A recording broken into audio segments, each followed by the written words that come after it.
I'm Salvador Sánchez. I will be speaking about demystifying design systems. I'm not sure if all of you are familiar or have heard it ever before, but I will go through the basics, so don't worry.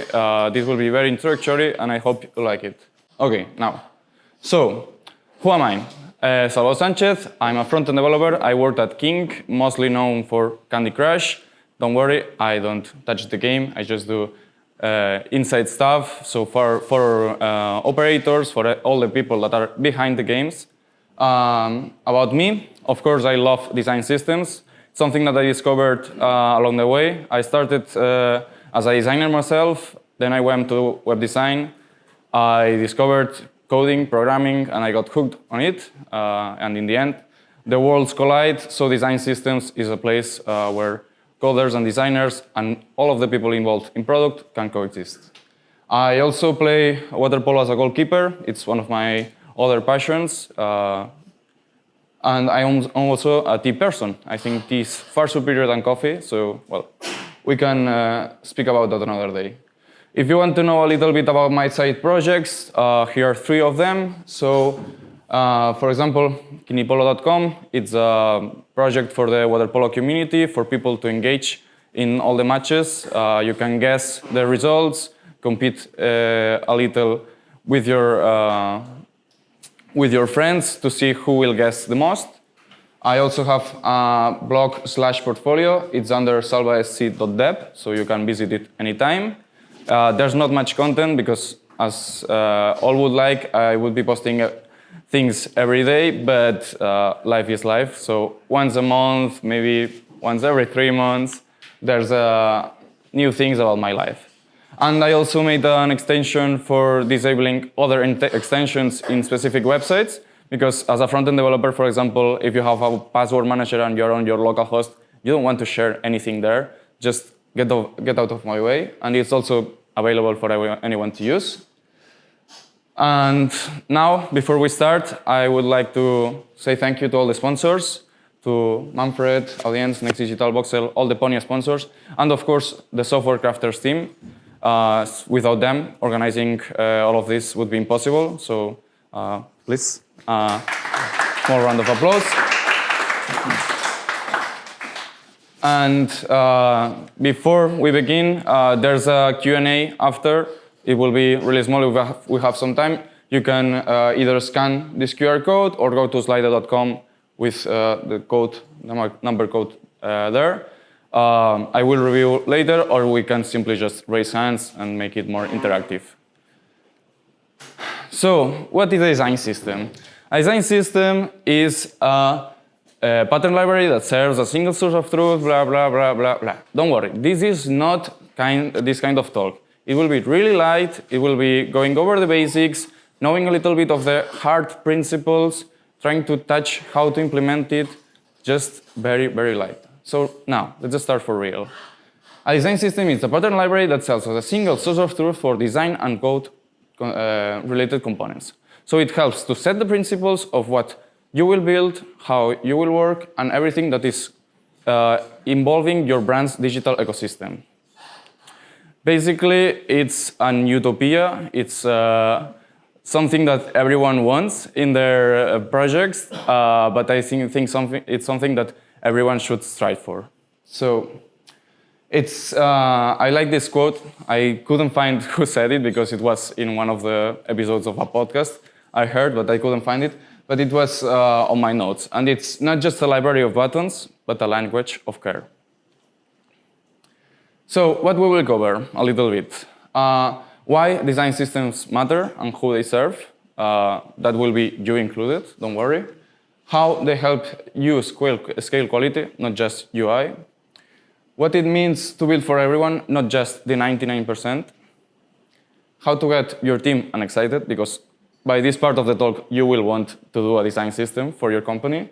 And some design system concepts, really light, but that you will find while doing your research, and it may be beneficial for you to know beforehand. So, why do they matter and who they serve? So they are for developers, for designers, for product, and for users. For developers, design systems help you streamline your process. you will forget about doing that button one more time. You will forget about doing this dropdown with this specific functionality. No, this will be all for the design system team. So it will be magical and flower moments. Basically, it lets you work faster because they provide you all of the components, all of the basic features already done. And in the end, it puts quality aside. Its quality is already introduced in the design system, and you can focus on how to connect things in your products. For designers, it's something similar. Once you have your design system set up, you will forget about, again, doing all the tiresome process of how do I do this small component, how every small step is already done in the way. You will focus on what's truly important. So you will focus on how's the user experience, what stories do you want to tell all of the people that come to your website, to your application. All of that is what's truly important for a designer. That's what I believe. For product, it's the easiest way to snoop around and check if what you're doing is from true quality. So if you set a sandbox with your design system, we'll see it in the future. You can check and see how all of your components interact between them, all of the variants, everything will be set up easily and readable with documentation. So that's something product likes. And for users usually don't know if there's a design system, but they will experience it. When users use applications with design systems, usually have all of the, like every single component has been thought of how you will see it, how you will experience it, how you will hear, read. Everything has been thought up to the smallest possible. You will see everything is being done perfectly for you up to the smallest atomic thing that there can be on your application. So moving on, let's see a small example of what it is to work with and without a design system. So let's take company A. Company A has team 1. So team 1 needs to develop a new button to submit. So this is the smallest feature I could come up with that all of you may be familiar with. So it starts the process, designer designs it, the developers develop it, everything works perfectly, and they end up with this beautiful button. So company A is really big, and they also need another team to build another feature for one of their other projects. And they have team 2. Team 2 also develops a button. But this time, in the process, they end up with a slightly more squarish button. Here we start to see some things that may be beneficial of a design system. So you can see that we start to see inconsistencies. Then we have team 3. Team 3 has to also develop a new button. But this button looks perfectly fine, except they forgot to make the disabled state. So it's another thing in quality that you can forget things. You will, in the end, have a lot of inconsistencies in your product. Now, think about this. So your company A has been bought by company who knows, and will need to change all of their branding for, instead of being company green, they will be company blue. Now, every button has to be singly changed to be blue. So we have 3 different changes. But in all of these changes, we still see that there are the differences in which we have a more squarish button and still have a button without the disabled state. So we have 3 times more effort that we would like. Let's take company B. Company B, same story. We have team 1. It develops a new button to submit, and it looks perfectly fine. But company B has a design system team already set up. The design system team is usually snooping around all of the projects in your company and says, hey, this will probably be useful. Or we can see that there's 2 teams already doing the same features. Maybe we should unify it and implement this button into the design system. So they extract it, and now we have this button. Now comes team X. They need to use the button. So instead of doing one from scratch, they will get the perfectly done already button. So once your company is bought, or once you need to do some simple changes, in the end, it's only one time and it propagates into all the other teams. So we can see that it's one time the effort, infinite times the impact. Okay? Okay, so going on. Advantages of a design system.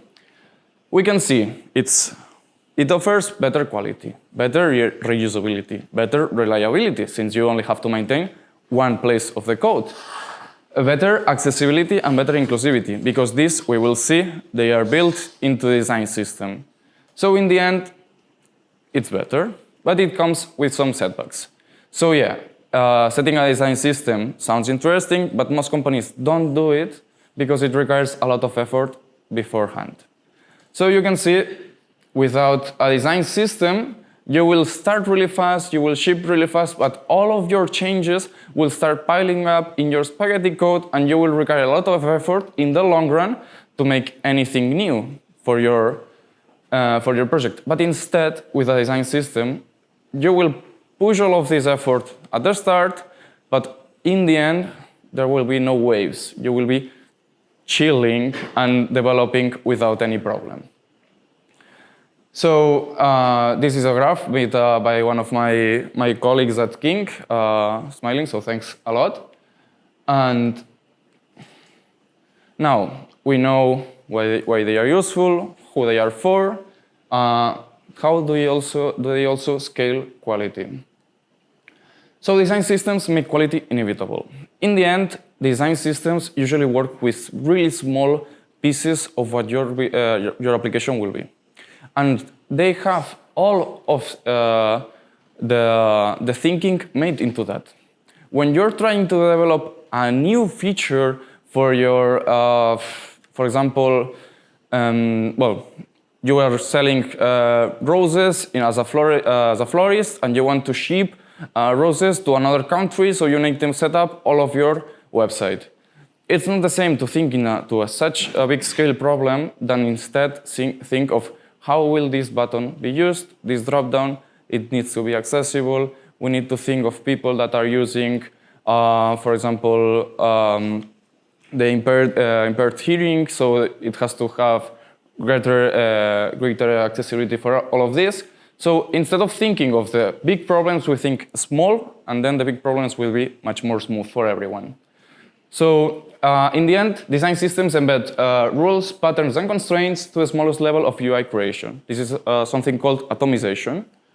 And well, since it's already done, consistency isn't optional, it's built in.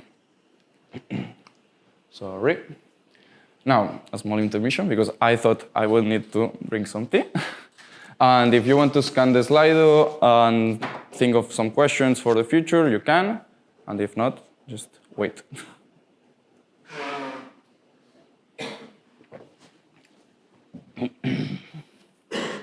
Okay. So, moving on. One of the key principles of design systems is that it has to be accessible and inclusive. So that means we have to build for everyone, not just the 99 percentile. And that means we have to understand what's accessibility. And accessibility is the absence of barriers. It's not just for people with disabilities, it's for everyone. That's something key to understand.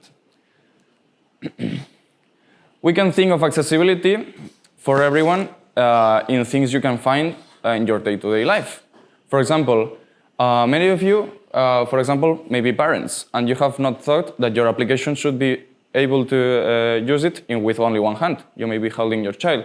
You may be coming back from groceries and you have only one hand available. This means to be accessible. All kinds of situations can arise in your life, so you have to prepare your application for that. And thinking of less obvious accessibility and inclusivity in your application, language can also be accessibility. If you start using really complex jargon, unexplained acronyms, things that people may not understand, it will be really easy for you, but all of your users will be driven away because they just don't understand what's on your website, what's on your app. So we want to avoid all of these cognitive barriers. And now, fun fact. So I don't know if you're familiar with this, but the Web Content Accessibility Guidelines state that in order to be accessible, every site should be usable at least 200% zoom.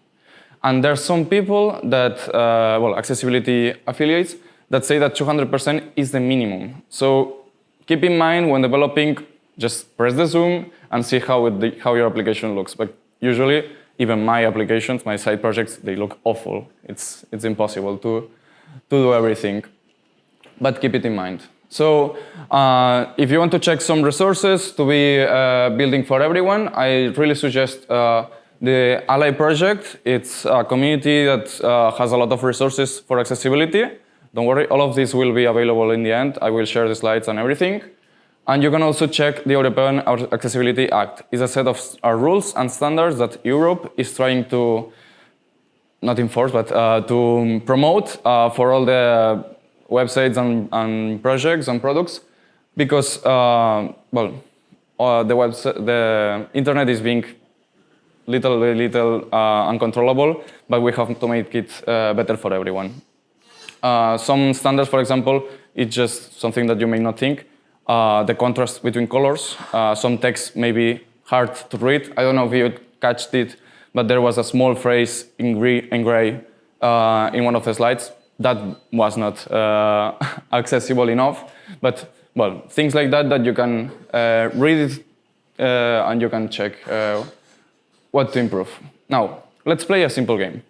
Is anyone able to know what there's in this photo? Okay, some glasses. But it's really hard, right? Is anyone able to know what this is? No, right? So you have to make your things clear. Let's check another kind of disability impairment. So this is something that I found recently in another conference I went, and I thought I must take a picture and include it in my slides. These are actually devices to test for accessibility. The best ways that you can test for disabilities and in your application is to include people with disabilities, but that's sometimes really hard. There are some projects and external agencies that help you with it, but these are some small alternatives. So for example, as we have seen, there are some people that simply have small black spots in their eyes, and they can see correctly, or they just see really blurry. Like I can see your faces right now. So, and these devices help. The other ones are some gloves that if you put them, it makes it really hard to type. So you have to think of other ways to make your app work. So for example, with some suggestions or things like that. So now you know why design systems are really important. And now you are really convinced that you should implement one in your company. Where do you start? So, as always in tech, it depends. It depends on your needs. So you have to try to identify them so we can sell it to your CTO and to your manager and everyone involved in the process. So you have to find some duplicates. Maybe you've done this feature twice in 2 different projects, or maybe you find inconsistencies because the other team is doing things different and yours is better. Or maybe you have lots of design debt. I'm sure many of you have been in tech deadlines and you had to do this feature and you have to leave out some things that would be improvements, and they are there in the backlog, waiting to be done. So these are all reasons to sell your design system to your customers. Your customers can be your CTO. It can be your manager. It can be even your other coworker, your designer and your team. They can all influence in making this change possible. One of my suggestions is to make a small minimum viable product, an MVP, and show it to your company. It's usually hard, there's not many time, and This is something that it's always discussed in the podcast I hear about design systems. There's no time for it, but you have to show that it's not a project, it's an investment. And once they have something tangible, they will care about it. So what tools can we use to power our design system? If we go for design tools, probably many of you are familiar with Figma. It's one of the standards in the industry lately to design websites, to design applications, anything content related. It's not like Adobe, but they were actually trying to be bought for them. And you can also use these three. I bundled them together because they are all competitors for the same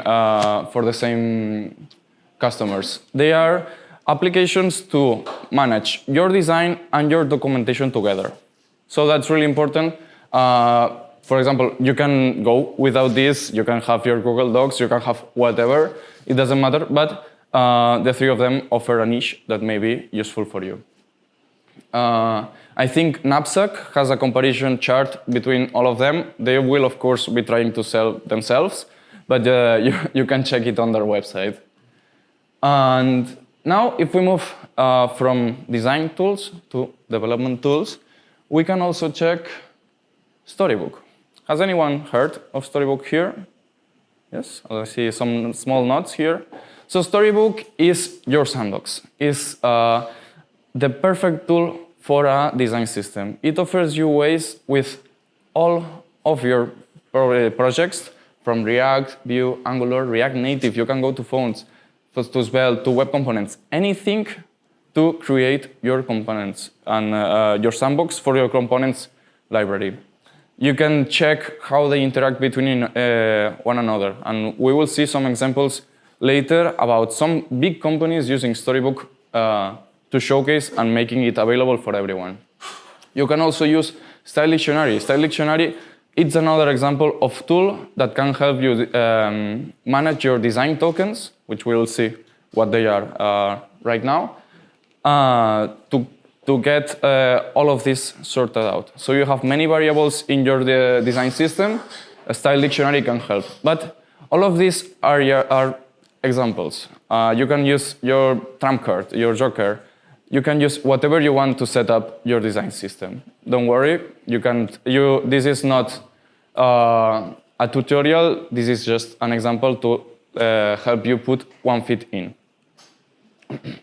So my recommendation, start lean, scale smart.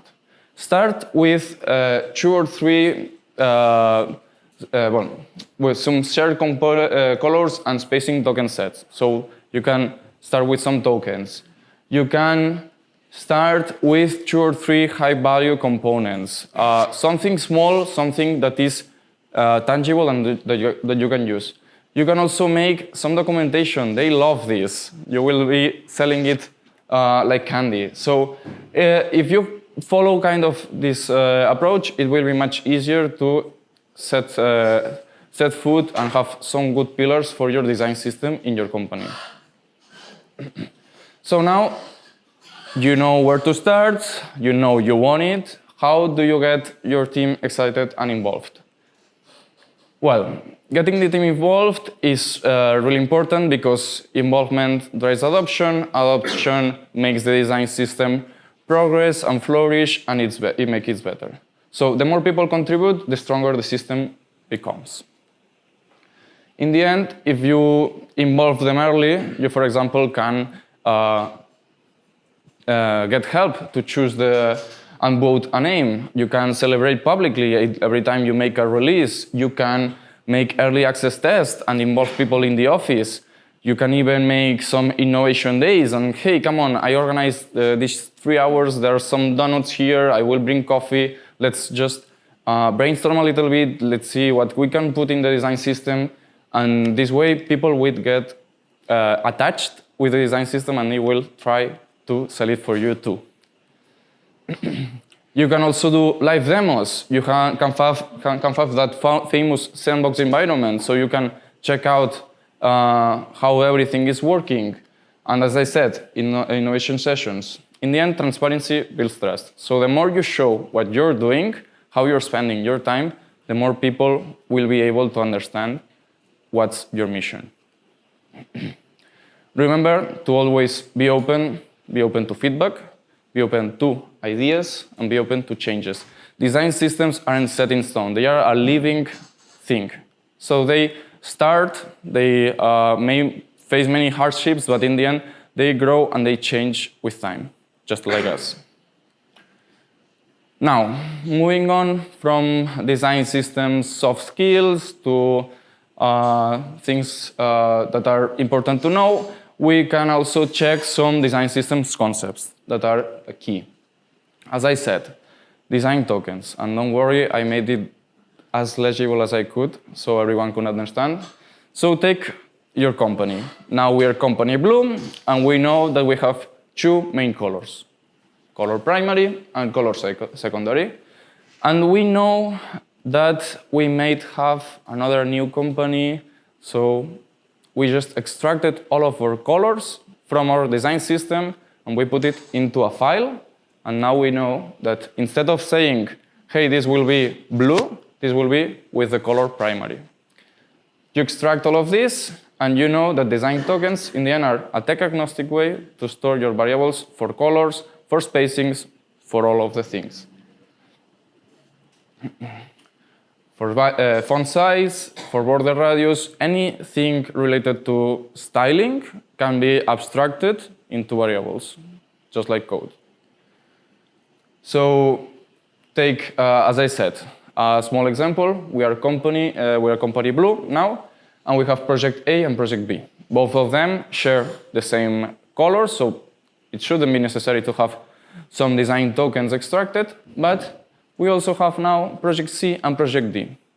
If you have two sets of different design tokens, you can change all of your colors, all of your spacings, however you want, in order to have more variability.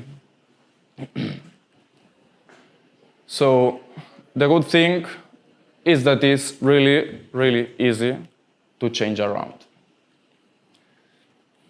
And if you, in the end, get absorbed, so you just change colors. It's also compatible with multiple systems, so you can have your web, your Android, or your iOS all getting fed from the design tokens. So don't worry, it's, as I said, tech-agnostic. Now, adaptive colors. I'm very sure that many of you will be using adaptive colors right now in all of your applications. Adaptive colors means, and this is the application I said before, it's really small, but I really like it. So adaptive colors makes being able to change your colors for themes, for dark and light mode, for environment reasons. In the end, it's a really small concept, but it's very important to take into mind. Customization makes a better user experience. And now, another concept that some people struggle a lot with design systems. Business logic doesn't belong in a design system.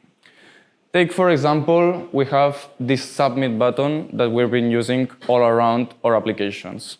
And there's one team trying to push new code into it because they think that they need it a lot. But all of this code is related to things that are external to this button. So it's because they have one form that they will pass some variable, and in the end, if it's interconnected to how your business logic is working, you shouldn't put anything of that into your design system. Any opinionated component will be yours. Just take care of it, it's your mess. Don't put it in the design system. Don't bring it to other projects. Design systems, in the end, focus only on UI logic. Another term that, and this one hits home, that is very important for design system is progressive enhancement. And I will start with a small story. This one, for example, I discovered it only because I had a fire at work in King. We were developing a new feature in our design system, and we wanted to move everything from portrait to landscape. And we thought, let's put an add event listener function, which is not that old, 2017, and we didn't think anything of it, and let's just ship this out. But well, in King, a company that has many games with millions of users, there's some people that are still using devices from 2015, such as Amazon Kindle devices. I didn't know that, but you can play Candy Crush in an Amazon Kindle.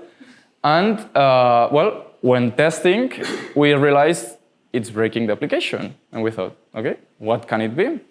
It was a really simple project. We were not changing anything. The only thing we were doing is making everything portrait if you move your device portrait, and landscape if you move your device landscape. So we spent 2 weeks trying to figure out what it was. In the end, it was because Amazon Kindle devices are using Internet Explorer version 17. Keep in mind, now in 2025, we are in version 180. So it's been quite a while. And what we found out is that simply JavaScript was too new, even if it was from 2017. I wasn't even coding in 2017, so imagine. So progressive enhancement comes in when you have to, when you find these things, and basically you have to build your essential UX first for all of the users, and then build for your modern browsers, for the modern users, the people that update their browser every time it is there, the small notification. Those are not the big percentage. There will always be people with Internet Explorer or using something that you will not even be able to imagine it exists. So the more broad your approach it is, and usable for as many people as you can it is, the better. You need to have a solid foundation. So we're coming a little to the end of the talk, and I want to give you a little bit of more extra resources for it.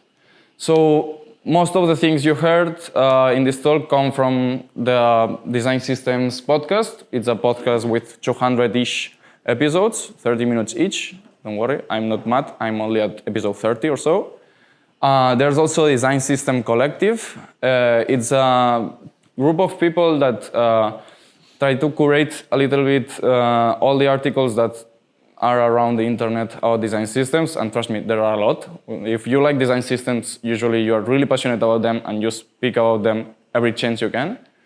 And if you also want some examples of where you can, where other companies are using design systems, there's this article called Building a Design System for Scalable FinTech Growth that showcases 4 or 5 companies that are exploding right now in revenue that are using design systems. For example, one of them is Stripe, which I'm not sure if you're familiar with them, but it's the payment platform that you can, every website is using right now. So I think they have like 70% of the payments online ever right now. So they are using design systems, and it's key for their big progress. And if you want to see some design systems in the wild that are, you can readily check right now.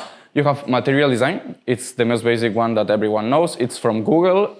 They externalize it. You can use all of their components, so you don't have to build from scratch. You can also use from another people, but you will have some dependencies, of course.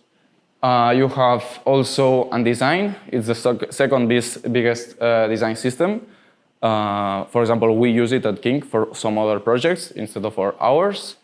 There's also Audi design system. Who would have thought the car company has a design system? Everyone has a design system nowadays. And it's really well explained. It has lots of places that you can dig into and understand why they are doing it. And all of this is, of course, online, so you can check it whenever you want. And then more. So you can also check my own notes about design systems. They are a mess, but they are being live updated anytime I hear something interesting. You can also check the complete design system Miro board. It's made by Barry Stepanova, and it gathers 65 different design systems online from different companies, each trying to take one good example from all of them. And then there are some books. One of them is Atomic Design, which will help you get to the smallest parts of your code, understand why this button is not related to that input. You can separate things and have smaller components. And a storybook tutorial that for some reason has been deleted from their website, but I got from the Wayback Machine, about how to start a design system from the developer perspective. And there's also 2 other websites which are component-driven user interfaces, which are it's a free website with how-tos and whys, and a digital ebook also for free about programming design systems. This last one is a little bit outdated, but all the core concepts about how to think into a design system are still relevant. And once again, thanks a lot to all of the sponsors, Manfred Audience, Next Digital Voxel, and all of the Ponya sponsors, and of course the Software Crafters team for organizing this talk. Thanks a lot, and Q&A time. I'm not sure if anyone said anything, but I will check it now.